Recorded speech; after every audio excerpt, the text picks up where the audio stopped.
Kuna watu yuko kwenye maombi, ananena kwa lugha. Raba sakata belesianto, shekebesi yonto pasakala, yakatebe. Simu inaita.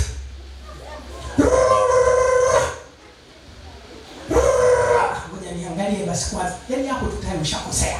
Amina baba. Yaani ngoja niangalie nani anapiga. Baba askofu. Ngoja nipokee. Kuna kitu mimi nimejifunza. Ukienda kwa babako mzazi, unaongea na babako mzazi. Bwana Yesu asifiwe sana. Ili unaweza kweli ukaingia na shughuli nyingine. Ukamwacha babako mzazi pale mnaongea, unamwacha unaingia kwenye shughuli nyingine kwanza, alafu baadaye unarudi tena mbele, baba tuendelee. Na umeasi sijachana nywele kidogo, ngoja nichane nywele kidogo, tuendelee.